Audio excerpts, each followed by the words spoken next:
Welcome back to 2orLess channel. We are playing Axis and Allies Anniversary Edition 1942 setup with our house all hard up. It's, if you remember from the last video, it's everything costs 3 times their usual purchase value. It makes me think a lot differently about this game.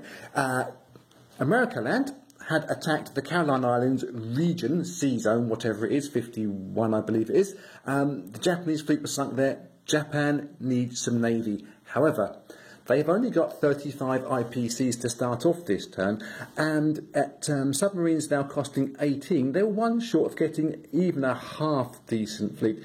So we had to rethink this, and Japan instead have bought these two guys, which are going on the non-purchase phase. That's just to remind me of them. We have done the battles. That's taken place already. There's been 2 walk-ins. Over here, guy from Kiangsu walked into Suinan, 2 guys from Fukain walked into Yunnan, and there were 2 infantry in Hubei and 3 Chinese infantry and the Flying Tigers. Now this attack was supported from Burma with the bomber and the 2 fighters, went to there, attacked and came back again, and it was a resounding success for the Japanese.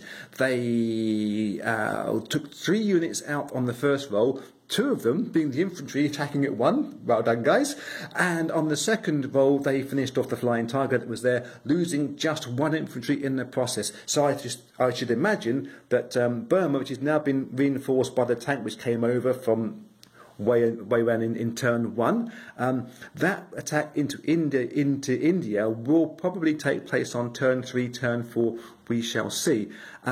However, getting back to the reinforcement and movement phase, because we don't want to leave any of this fleet, I mean we just paid 21 IPCs for 1 transport, we really can't lose that.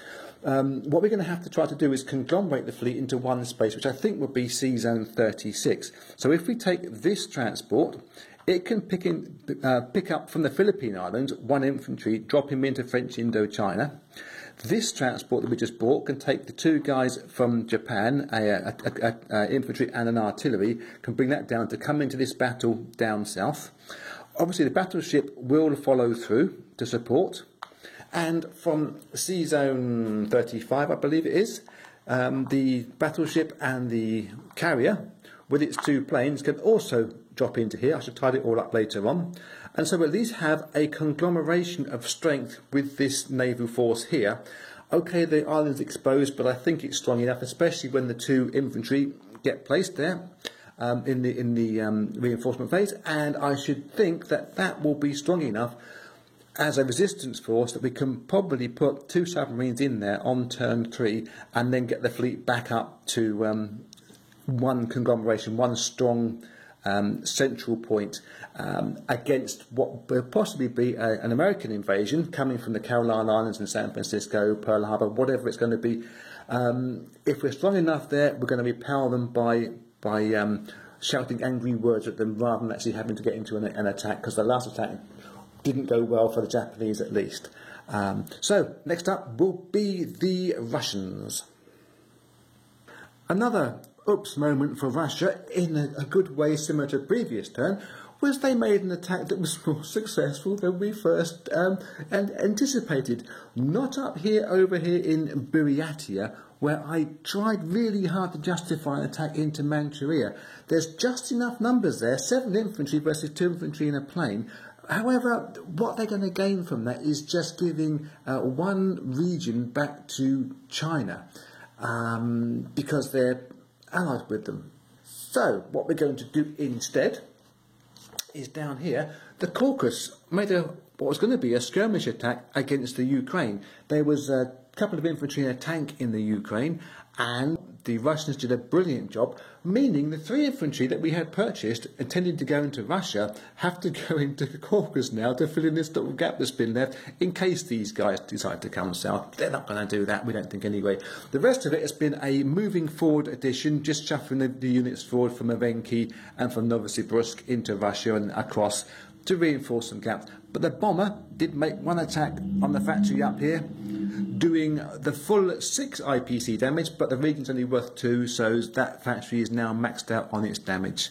Next up, Let me check. Will be the Germans and their reply for this incursion, which has been annoying to them, I'm pretty sure.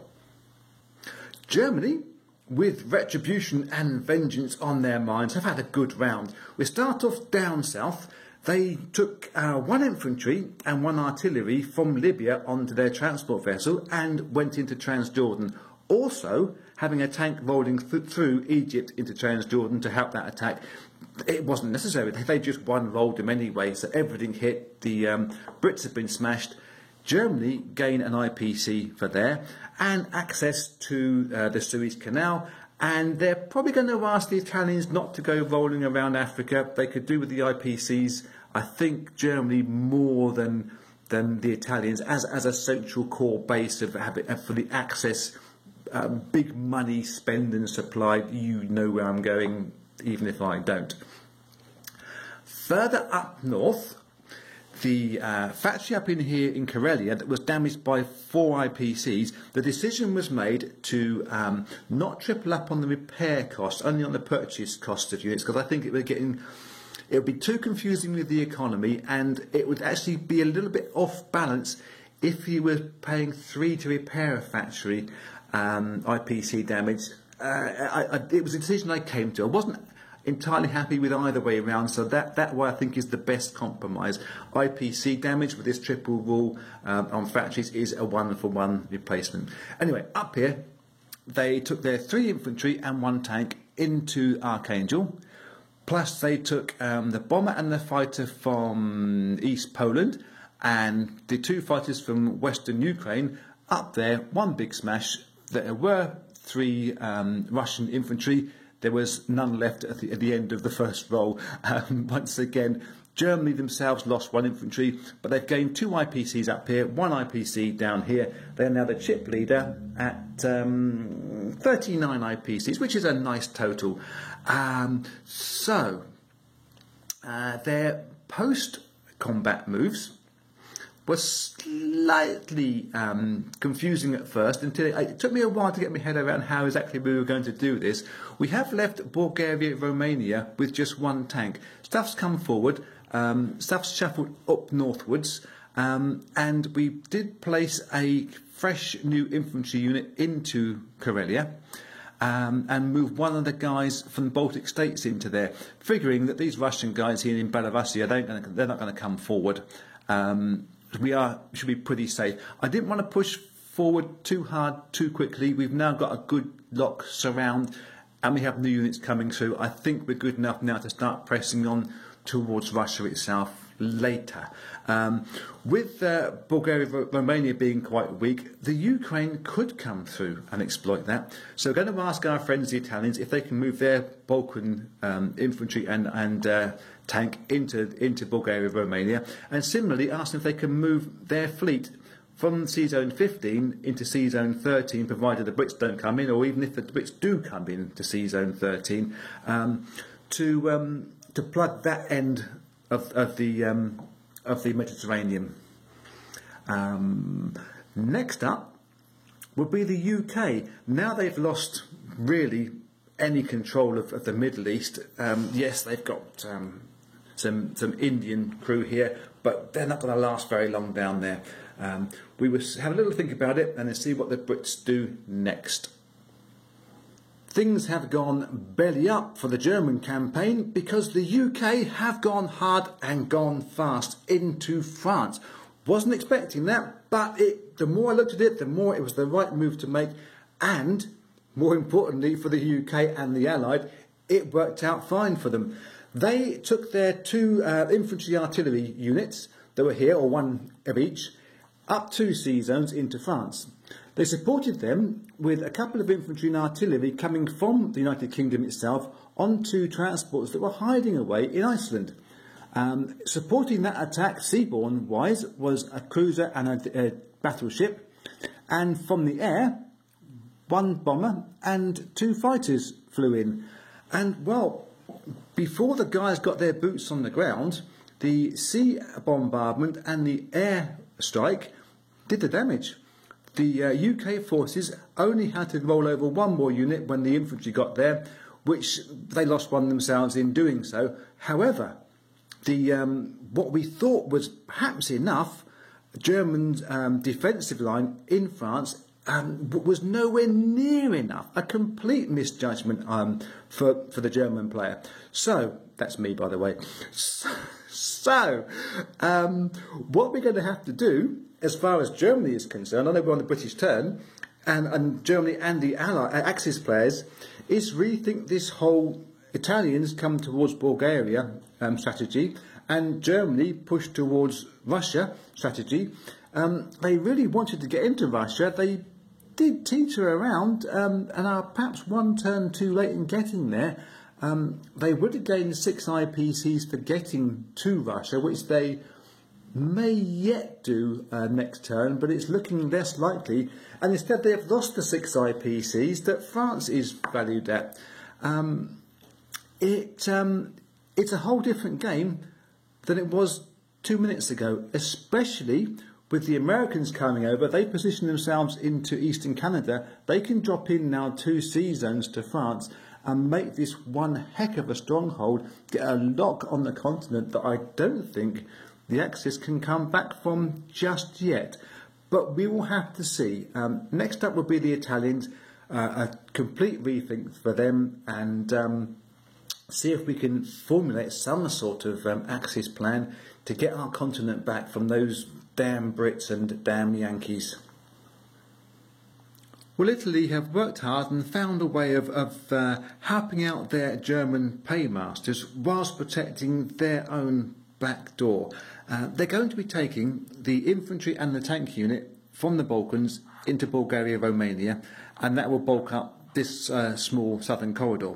The plane, which is in Libya, comes over and lands in Bulgaria, Romania too. However, the fleet that was in the Sea Zone 15 is going to move forward to Sea Zone 14, not 13, because obviously this invasion has changed things around, taking the tank on the transport ship, dropping that into Italy, moving 1 unit from the Balkans, of the 2 that were there, into Italy as well, and taking 1 new infantry unit at the cost of 9 IPCs, which is all they can afford to spend this term. They got I think it's 13 they start off with, dropping that into there. So they now have a united front on their western border, and obviously Switzerland remaining neutral is protecting part of it as well. So they're doing some of the job for the Germans. They've now got to hope that the American landing and whatever the Brits do on the next turn doesn't come their way. I can't think it will do, but you never know. Well, the Americans didn't surprise anybody in the end. There was a little bit of the thought whether they do come down and come in the southern route, but I think no.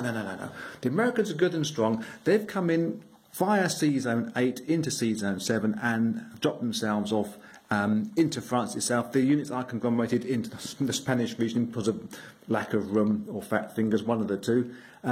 Infantry, artilleries and a tank in there. Fighters came down across the channel, dropped itself into France too. That is now a block that the Germans or the Axis with Italian help is not going to get into. Their 2 bombers did damage the German factory for 5 IPCs. It's a shame it wasn't more than that, because the Germans don't really have to pay that off before they can put units in there, being a 10 IPC region. However, it will start mounting up if they're not too careful about it. They did buy themselves an infantry and artillery. That's now got a conveyor belt running towards this way to start reinforcing this region as per we can get things across. That was the only major action, was really the movement and the bombing of the factory. They did spend, obviously, 21 IPCs to get these 2 units. Ouch! And of the remaining 20 in their bank, I think it was, or 19 in the bank, they spent 18 on 1 submarine. Let's go and find that.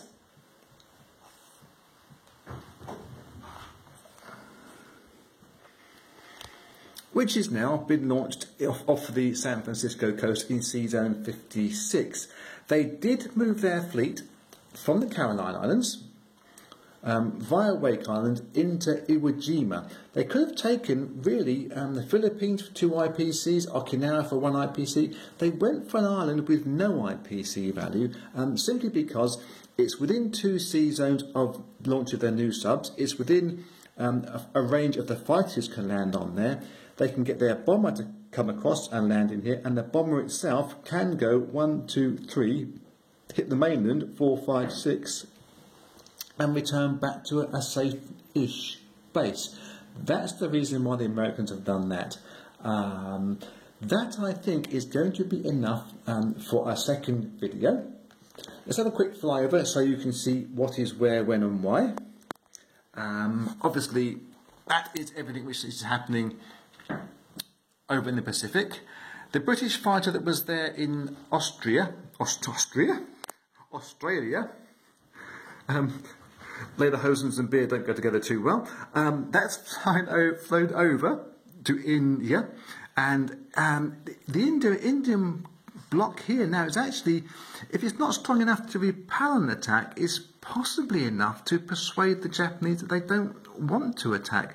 And 4 infantry, not too bad. The anti-aircraft, the fighter here, that could dissuade Japanese thinking. However, I think the British idea for the fighter is actually to move that either up towards Russia to help support the Russians here, or come across and help support their attack itself onto the continental Europe. Their single boat that was here in 34, the destroyer, has had to come the long way round via Cape Horn, is it?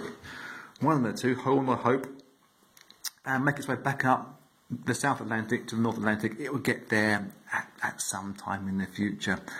The only other change we haven't spoken about will be the Chinese that acted after the Americans. They've moved their 2 units from Ningxi into Hubei, simply to grab 1 more region. That gives them 3 regions, not enough to buy a unit on this turn, but on next turn they should be able to buy 1 infantry unit.